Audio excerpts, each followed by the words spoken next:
يتحدث الفيديو عن تجربة مس راشل المحبطة عندما حاولت الاحتفاء بقدوم طفلة مبتورة الساقين من غزة للعلاج اسمها برهف، حيث رفض 3 مالكي قاعات من 4 تأجير المكان لأنه رهف فلسطينية. يلا نشوف الفيديو ونتعلم من مس راشل كيف نحكي قصصنا بالإنجليزي.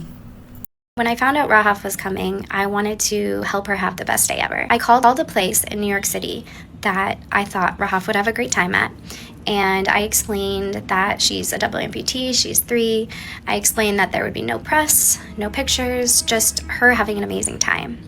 And I was talking to the business owner, and the business owner said, let me think about it. And I was just crushed. I didn't understand why she would say she needed to think about it. I realized it wasn't going to be a good atmosphere, so I just said, actually, never mind, I'm going to try somewhere else. And then she said, yeah, so sorry, it's really complicated. And I was like, it's actually not complicated. So then I called another place, and this time I was very hesitant on the phone explaining the situation, but I did explain there'd be no press, no photos. So I was gonna rent the whole place. So there'd be no other customers, which you can do for a birthday at these places. And the woman on the phone was so kind, and she said, definitely. She said, we even have a Palestinian employee. So I was so touched. This is gonna be so great, and I'm so excited.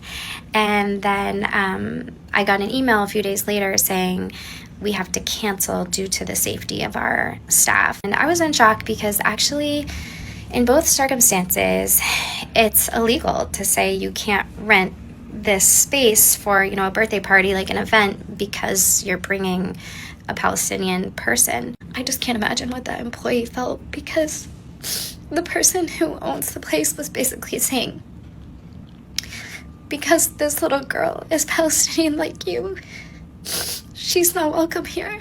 Could have said, I'm gonna rent the whole space for a kid's party and just shown up. I shouldn't have had to ask permission, but I guess I just thought maybe I should, and that maybe they'd make it extra special. Oh, and then the 4th place I called. I didn't even mention the first one because it's a long story, but the 4th place I called, explained the situation. And they were like, of course, we're so excited. You can take pictures. You can do anything here. Everyone's welcome. And I don't even want to say where the business was that welcomed us with the most beautiful open arms, because I don't want them to get backlash for having her, who gave Rahaf the most amazing day ever.